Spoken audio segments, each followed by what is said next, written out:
احمد. الو السلام عليكم. وعليكم السلام ورحمه الله وبركاته. اهلا بيكم. انت كنت موجود يا احمد امبارح في الاحداث المؤسفه في استاد بورسعيد؟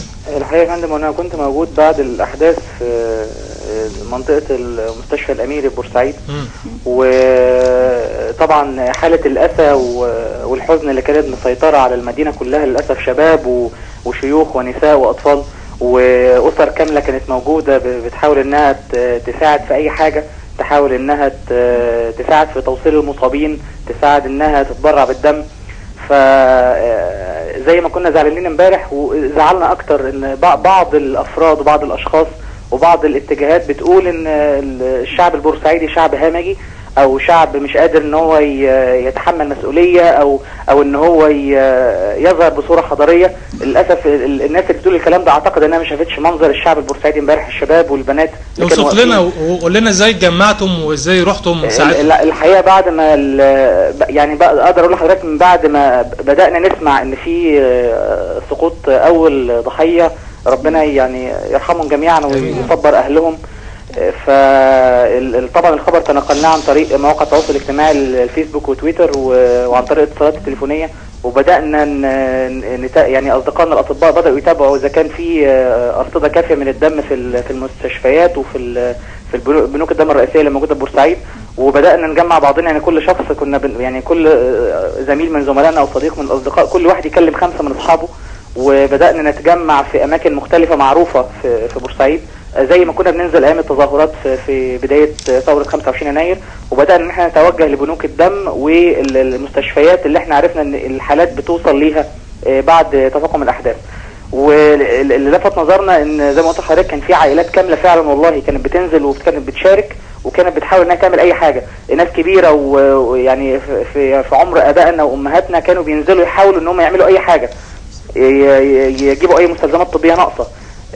طبعا حالات المستشفيات انا مش عايز اتطرق ليها لان للاسف حالات المستشفيات كانت صعبه جدا والتجهيزات لم تكن كافيه، ولكن اعتقد الناس اللي هي بتقول ان في مشاكل اخلاقيه او في كذا او في كذا كانوا ييجوا امبارح يشوفوا الولاد والبنات كانوا بيعملوا ايه، الشباب امبارح كان بيعمل ايه، كان واقف ازاي. احنا عايزين نضم صوتنا لصوتك ونقول مش اول مره تقام مباريات في بورسعيد وتمر بشكل حضاري جدا. بورسعيد بتقدم كمان ياما اتقامت فيها العديد من المهرجانات الرياضيه وكانت واجهه مشرفه وحضاريه لمصر مش بس لبورسعيد. لكن انا عايزاك تقول لي كشاهد عيان، انت شايف تصاعد الاحداث في مباراه امس مين المسؤول عنها؟ هل الامن؟ هل التعصب الكروي؟ هل في جهات اخرى ممكن توجهها لها اصابع الاتهام، ولا انت شايف الاحداث بمنظور اخر؟ والله يا فندم يعني شيء اساسي جدا ومنطقي جدا ان احنا لو اتكلمنا على حاجه زي كده المسؤوليه الاساسيه والرئيسيه بتقع على الامن. الامن كان فين والاحداث تتفاقم؟ يعني الامن ممكن نعذره لو كان فقط 5 ضحايا 10 ضحايا 20 ضحيه، لكن مش 74 ضحيه. الامن ما قدرش يتدخل ازاي؟ فين استراتيجيات النزول؟ فين استراتيجيات الفصل ما بين المشاغبين؟ يعني اي جهاز امني في العالم حتى في اقل دول العالم. يعني قبل ما اتكلم على الامن يا احمد، انت شايف ايه الشراره اللي خلت يبقى فيها حالات من الوفاه؟ اول مره نسمع ان تبقى في حالات وفاه كده كتيره في مباراه، ايه السبب؟ انت شايف السبب ايه؟ منطقي جدا يا فندم، وده يمكن حتى شهود عيان كتير كانوا حاضرين جوه المباراه قالوه ان للاسف ما كانش فيه تامين كامل للمداخل بتاعه الاستاد. ابواب الاستاد في بعض منها اتفتح بعد بدايه المباراه بدقائق معدوده، في دخول غير منظم، وكان في دخول لبعض العناصر اللي اعتقد ان جهاز الامن عارف كويس انها عناصر حتى من الشكل، من خبرة رجل الامن بيعرف من الشكل كده اذا كان الشخص دوت شخص مهذب او شخص مشجع رياضي محترم. لسه عندهم حس امني يعني احنا بنشكرك جدا استاذ احمد، يعني بنشكرك وبنشكر كل الشباب اللي عملوا مجهود كبير في بورسعيد بعد الاحداث دي. يمكن اعتقد اي شعب او اي حد ارواح ماتت، لا اهلي ولا مصري، لا هنقول ده كان من مشجعي المصري ولا ده من مشجعي الاهلي، ارواح ماتت قدامنا ومصريين، يعني اكيد كلنا كنا متاثرين جدا بده.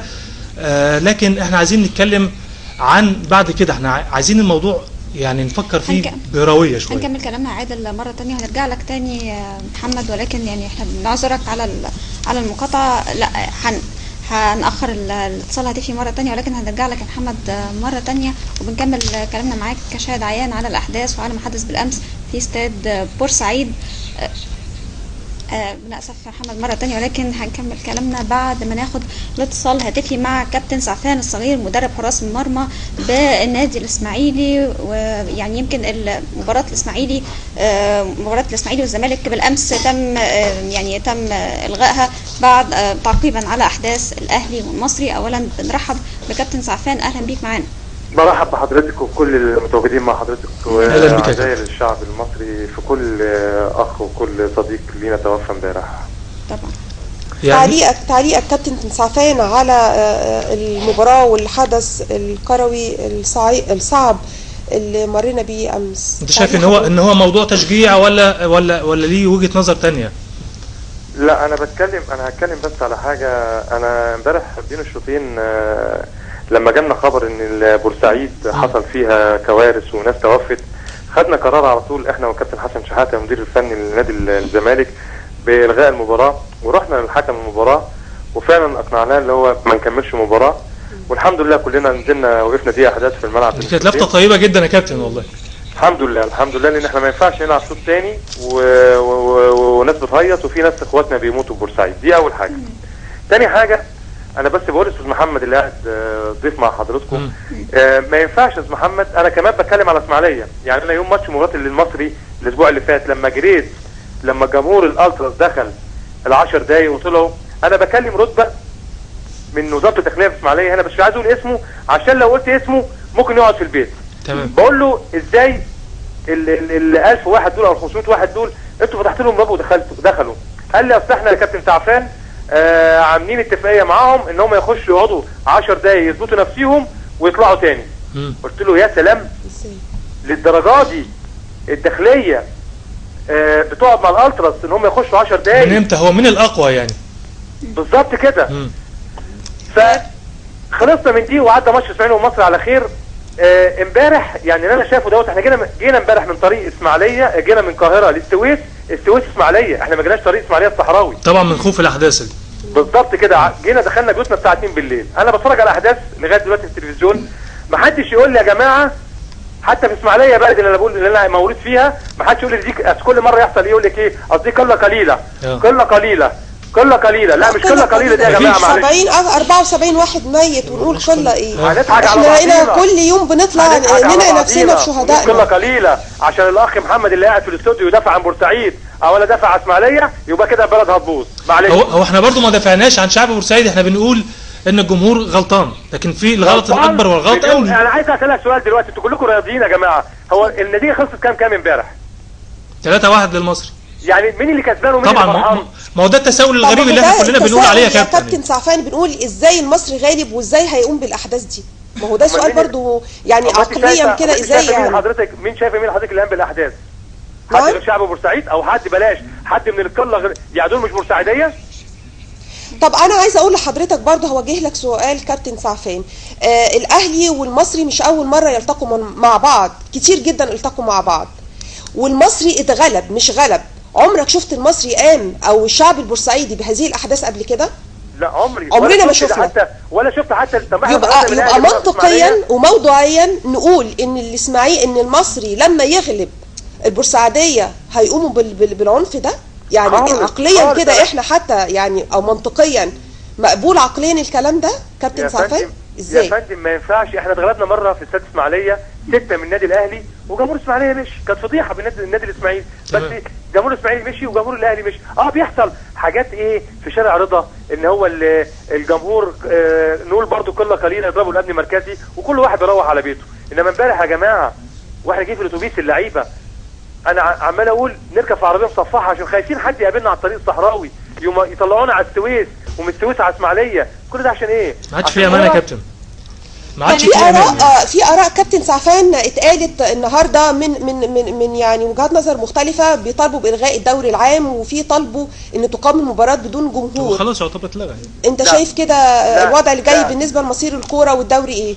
لا هقول لحضرتك على حاجه وانا قلتها في الفضائيات امبارح في استاد القاهره، مع ان ده هيتوقف حالنا فيه كمدربين وكلاعيبه وكعمال وناس كتير بيسترزقوا. لا انا الدوري عندي يتلغي احسن ما ارجع بيتي الاقي مراتي تشوفني جثه ولا مراتي تشوفني بعين واحده ولا بنتي تشوفني. لا ما ينفعش. انا اقعد في البيت احسن يا جماعه والدوري يتلغي كل واحد يشوف مستقبله في اي حاجه ثانيه ان شاء الله، نشتغل اي حاجه غير الكوره. معلش كابتن سعفان، كابتن سعفان، يعني زي ما عرفنا ان زي ما تم الغاء ماتش الاسماعيلي والزمالك بالاتفاق اللي حصل ما بين كابتن شحاته وما بين مجلس او الجهاز الفني للنادي الاسماعيلي بالغاء المباراه، هو كان قرار محترم الحقيقه من الجهازين. لكن يعني زي ما عرفنا برضو ان نادي الاسماعيلي الحقيقه خد بعض القرارات عقب مباراه امس تضامنا مع الاحداث، وهي قرارات مشرفه، لكن انا مش هقولها، انا هسيب حضرتك انت اللي تقولها ايه اللي هيحصل بالنسبه للنشاط الرياضي في النادي الاسماعيلي في الفتره اللي جايه. النشاط الرياضي حضرتك توقف 3 ايام حداد على ارواح الشهداء اللي توفوا اخواتنا في بورسعيد، وكابتن محمود جابر المدير الفني لغى التدريب خالص، مفيش تدريب لمده اسبوع لغايه ما ياخدوا قرار اتحاد الكوره. دي تاني حاجه. ثالث حاجه ان احنا كلنا كلاعيبه ومدربين بكره ان شاء الله نتحرك على النادي الاهلي نواسي اخواتنا، ونطلع على بورسعيد نواسي اخواتنا، لان اللي ما ماتش جمهور الاهلي بس، ده اللي ماتوا من بورسعيد ومن القاهره. طبعا يعني طبعا ده الشعب المصري، احنا بنشكر حضرتك جدا، نشكر كابتن سعفان الصغير.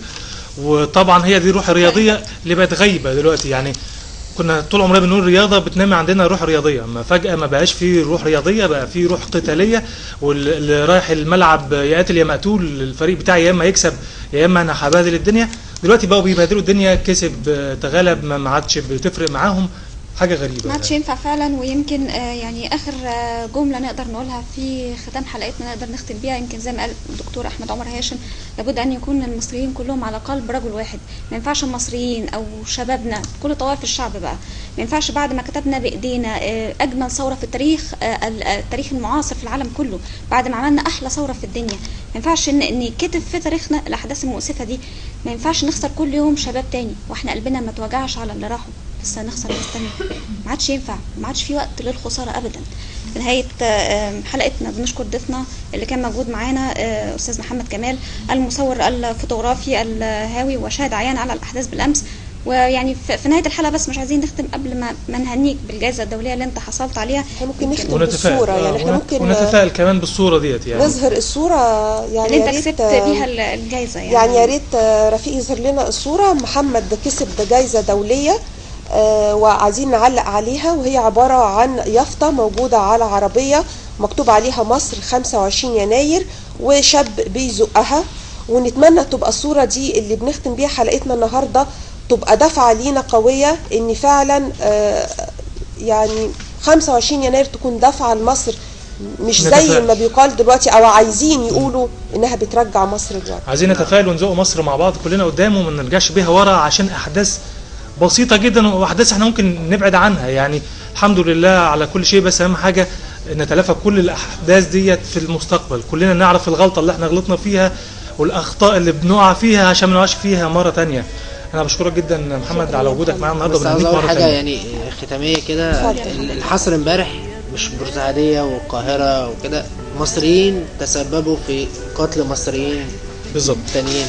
ولو كان الحدث ده حصل في الاسماعيليه من جمهور الاسماعيلي كان برضو الكابتن سعفان هيقول شعب الاسماعيليه دي مشكله ما فيش سيطره على اي حد من الدم الناس اللي بنختم ان هي بالكلمه اللي انت بتقولها مصريين قتلوا مصريين تسببوا في قتل مصريين، ما شفنا ده ولا دي اخلاقنا فمستحيل نعمم الكل اللي راح تتفرج على الماتش ايا كانوا مين هم مشجعين او مش مشجعين بشعب بلد دي تاريخ كبير. بنشكرك يا محمد، وبنقدم عزائنا مرة تانية لأسر الضحايا، وبنتمنى الشفاء للمصابين، وشكرا جزيلا ليكم مشاهدينا، وانتظرونا الأسبوع القادم إن شاء الله في ظروف أفضل على الهواء. يا بلادي يا بلادي أنا بحبك يا بلادي يا بلادي يا بلادي أنا بحبك يا بلادي.